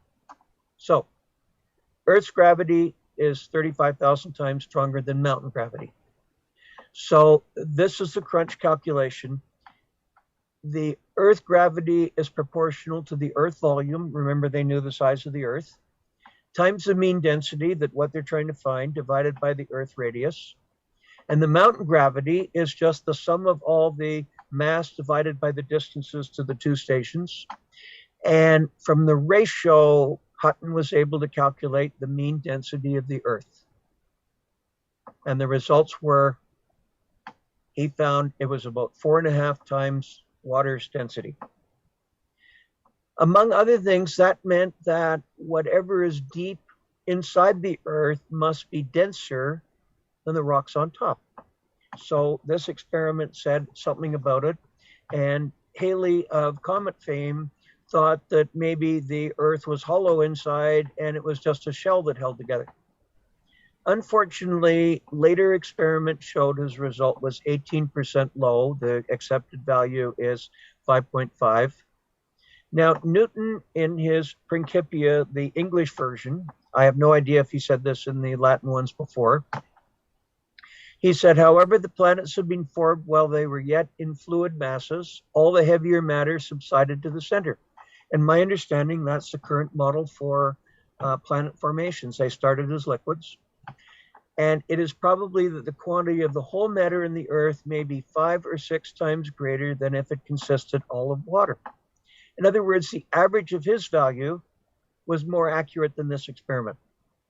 But there's more to it yet. The calculation was redone in 1812, and the value was bumped up to about 5. Then a computer analysis took the raw data and detailed knowledge of the rocks underneath, going back for many kilometers away, using a much finer level of sections to calculate. And they, I think, went to the raw data, and they found the result from Maskelyne's astronomy data was almost bang on. So his measurements were very accurate, but the analysis of the mountain wasn't as accurate. Now, only a few decades, there was a Cavendish experiment, but I put Mitchell because he designed it and then passed away, so Cavendish finished it. How much of the accuracy and was Cavendish's careful work and how much Mitchell, I don't know. But anyway, they basically got the same 5.5 thing. Okay, I said that as soon as you have two objects with something orbiting, you can work out the relative mass. So Hutton did, he calculated from his value for Earth, different values for the solar system. And Saturn then, they could see Titan very easily. So you'd think that Saturn's would be more accurate, but it's low. And he got patterns from another French scientist, Lalonde, and he predicted the values for Mercury and Venus, which don't have any moon, the moon, which they didn't know of any then, and Mars, Deimos and Phobos hadn't been discovered yet by then. So I have no idea how they got those values, but there.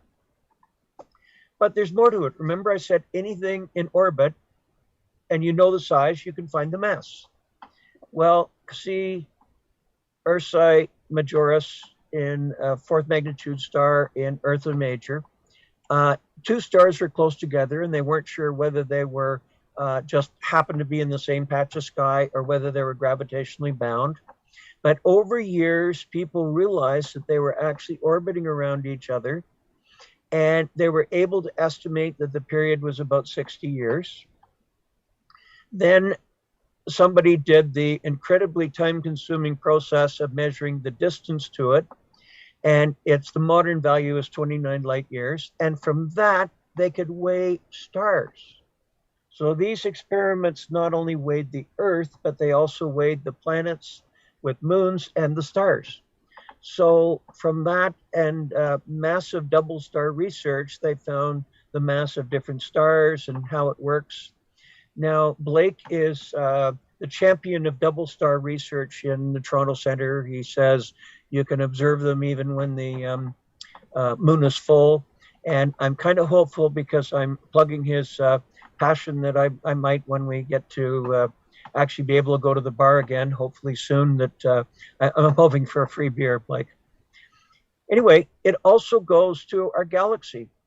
You can't see the black hole in the center of the galaxy, invisible light, but it can be picked up in infrared, and they've been taking pictures of the black hole and various stars, and there's a star called S2 that orbits, and let's see, it's 94 on this side and 2002 on this side, so that's about a 16-year orbit. And they were able to work out the distance, and they figured out that the Milky Way black hole is about 4 million solar masses. So the same technique worked there. So what happened to the 10-foot zenith sector? After the experiment was over, it was returned to the Royal Society, but there's no record it was sent on other expeditions. It was extremely accurate, and I think it could have done good research, especially going to a different latitude. And the British Empire, I remember there used to be maps where every part of the British Empire was red and the sun never set, but they also had colonies on almost every latitude. And it, to me, would be easy to send an astronomer who also got paid for doing a civil service job in the day to use this instrument, and maybe they could have found interesting things, very good details of that, but there's no record of it. A famous instrument asked to inspect it in 1789, no indication he used it. I contacted different museums, there's no sign of it. So I wonder where it went to. In 1821, a Royal Society committee decided to dispose of equipment. So perhaps it was bought and it's on a wall of some stately house, and maybe they don't even realize the historical importance. The other possibility to me is after the observations were done, there was a party. And Maskelyne mentioned that there was a fire in the bothy or little hut, and the fire damaged a fiddle.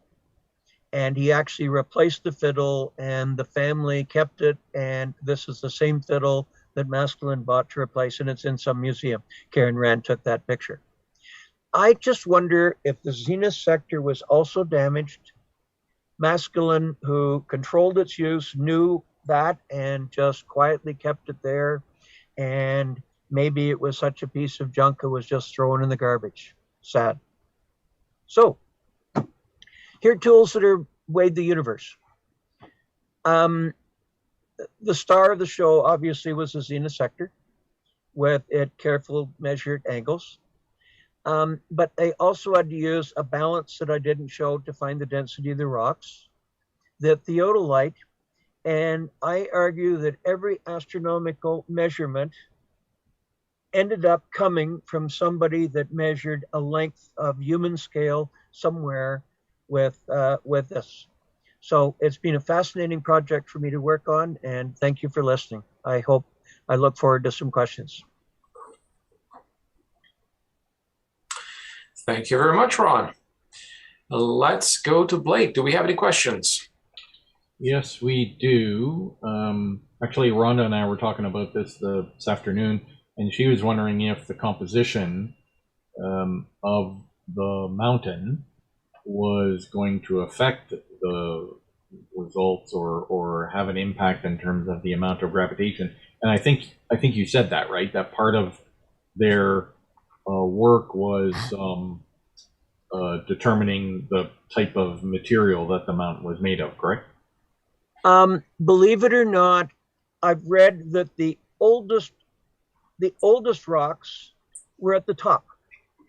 So whatever process created that mountain, it completely turned it upside down. And the 2007 study had much greater knowledge of what was inside. They didn't mention that they did any drilling to a depth of, hundreds of feet or many meters. So basically they were looking at the surface rocks and took the density of 2.5. And I'm sure Chris would know more whether that's a typical value or not, but I just used the value that they said they used. But that's a good question. Who knows what was in the mountain in his day, and the error in the calculation, it looks like it came from the geological surveying side rather than the astronomical side. Okay, very good. We'll get Chris to weigh in on some of this, our resident geological expert. Mr. ACP 1911 says, do we know what the distance of one stadia is? I looked into that, and believe it or not, we don't. And when I was trying to find out how the percentage accuracy of the Eratosthenes experiment, for the diameter of the Earth, or the circumference of the Earth was, and they don't know whether it was 2% or 15% because they don't exactly know what it was. So that's a good question. Okay. All righty. I have read that the Earth accumulates material. This is a quote. An estimated 25 million micrometeoroids, large meteoroids, and random space debris enters the Earth's atmosphere each day. And this results in an estimated 15,000 tons of material entering the Earth's atmosphere every day. So, well, I've thought about this for a long time. Is the weight of the Earth changing? Is it dynamic? There's another factor, and that is some gases escape into space. So you've got both ways. Now, I'm just doing a quick back of the envelope calculation. 15,000 tons per day is 15 million kilograms. And I think the total mass of the Earth is something like 10 to the 24th kilograms times some number I can't remember. So it's such a tiny, tiny fraction of the Earth's mass, but the Earth would have started as something smaller, and it kept, when it formed, getting hit by various large objects, including the Mars-size item that created our moon. So historically, the Earth has gained mass over the years. And my sense is if enough stuff landed on the Earth to increase its mass by 1%, you would fairly quickly have some difference to the period of the moon going around the Earth to reflect the new mass as distinct from the old mass. Yeah, so I agree. It's not a closed loop, but it's probably very, very small, the amount that it's changing. No, but earlier on, before the Earth cleared its orbit, which is the definition of a planet, it was getting impacted a fair amount, and it would have gained significant mass during that era. Yeah. Okay, Lewis has a question. He said, did Hutton have assistants who did the work of the map? And if so, if he had assistants, do we know who they were? When I read his paper, I didn't notice any mention of an assistant. But the papers are hard to read because they have, instead of S's, they use F's. You notice the section I showed, it was difficult. And I must confess, I didn't read every word of the 140 pages. I would concentrate on certain parts, but I don't remember anything about having an assistant to do that. It's just a massive amount of calculations, adding up logarithms and then counting anti-logs and whatnot. It just blows me away, the effort that went through to do this experiment. Yeah, indeed. Okay, I think that's it. Hey, thanks for mentioning double star masses. So one free beer for you. Oh, yay! The whole thing's worthwhile. Now, I want to get together with you sooner rather than later, but we have to wait for things to settle down. Okay, I think that's it for questions. Thanks very much. Thanks, Blake. And before I pass it over to Tom with the announcements, I wanted to thank again our speakers, Chris, Dennis, and Ron. I appreciate all the time that you put into these presentations. I know it takes an awful long time to prepare, so thanks again, and thanks for volunteering. Let's move on to Tom Luton, our president, who will deliver the announcements for this evening. All right, well, thank you very much. Good evening, everyone. Hope you're doing well. So let's get started.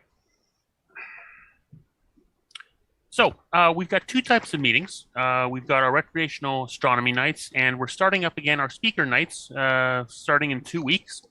So to those of you who are joining us live, please use the YouTube chat, say hello, enter some questions for presenters like others have done. If you're a new member, please introduce yourself. And if you're coming from someplace far, far away, please let us know where you're from. And on that note, I'm speaking to you from my home here in Toronto. So our coming speakers tonight in 2 weeks, 7:30 p.m. here on YouTube, Dr. Leo Ivan Alcorn, a postdoctoral researcher in astronomy at York University and the Dunlop Institute, will be talking about the color out of space and other tales of cosmic horror. Yeah, Halloween is coming. Again, join us here at youtube.com/rasktoronto/live. Our next recreational astronomy night is on the 6th of October. Andy Beaton will be doing the sky this month. I'll be doing a sort of follow-up, sort of prelude to Dennis's talking about making an introduction to asteroid occultations. And Mavis Ribera will be talking about my first star party up north. If you'd like to present something yourself, please contact Paul Markov. So we've got some events going on. This Saturday, between 8:30 and 11:30 p.m., The Dunlap Institute for Astronomy and Astrophysics, Rask Toronto Centre, and the Royal Astronomical Society of Canada will be hosting a planet party. This is a free event, and it's here live on YouTube. Links to the site are on our webpage. On the 12th of September at the DDO, we have Sunday stargazing. This is a small fee, $6.78, between 12:30 p.m. and 1 p.m. Register online. On Friday, September the 17th, 8:30 to 10 p.m., we have an astronomy, astronomy speakers night. A $12.50 fee. Register online. DDO Ask an Astronomer. If you like Chris Vaughan, you can have more of them on Sunday the 19th from 1 p.m. to 2, $5.65 registration fee. And to wrap things up for the month of September at DDO, on Friday, September the 24th, between 8:30 and 10 p.m., is DDO Up in the Sky. $12.50 registration fee. All links to these events can be found on our website. So we've spoken a little bit about observing certificates tonight, and we've got a whole bunch of them. And so if you've put in a lot of the effort, please make certain that you fill out the paperwork and let us know so you can get your certificates and your lovely pin. And as well, if you haven't done any of these, please take a look. We've got a whole collection and I'm covering all types of objects. We've got certificates for Explore the Universe, Exploring the Moon, both binocular or telescope, Messier Catalog, the finest new general catalog of objects, Double Stars, the Isabel Williamson Lunar Certificate, Deep Sky Gems, and Deep Sky Challenge objects. More details at rask.ca/certificate-programs. Education and public outreach continues to work with virtual star parties like the one we're currently working on with the Dunlap Institute for this weekend, but other ones will be occurring with the Ontario Science Centre, Millennium Square, the St. Clair O'Connor community, with Brownies, Cubs, Scouts, schools, and new observers to visual astronomy. If you're interested, either in further details or even in helping to take part, please contact public education at raskto.ca. Our observing sessions are still suspended until further notice due to COVID. Sorry to say. So nothing is going on at Bayview Village Park, the Long Sault Conservation Area, or at the Science Center.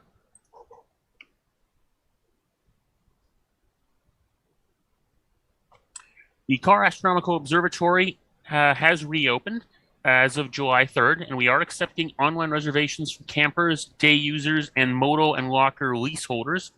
At the time, we aren't accepting reservations to stay in the house. We've got some renovations to complete before that's possible.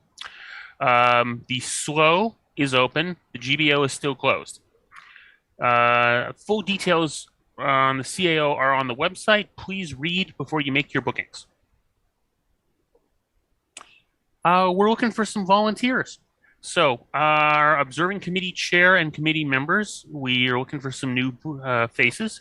We are looking for a new light pollution committee chair.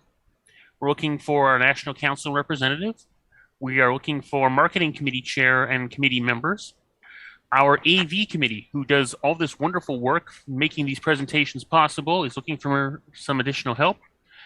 The Education and Public Outreach Committee is looking for additional members, especially telescope and camera operators for our virtual star parties. Contact volunteer at raskto.ca to help out or for more information. This is where I get to plug membership in the Royal Astronomical Society of Canada. You can renew online, secure.rask.ca. If COVID has thrown your finances in a little bit, thrown things for a loop, the RASC does have an emergency fund.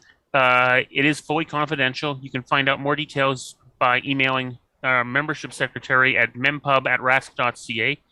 Gift memberships are also available from Adela at the national office. And with that, I'd like to wish you all a very pleasant evening. Thank you very much for joining us. Please follow us on all the various forms of social media. Please like and subscribe and hit the notification bell if you like what we have been doing here on YouTube. And above all else, be safe, keep looking up, and have a good evening. Good night.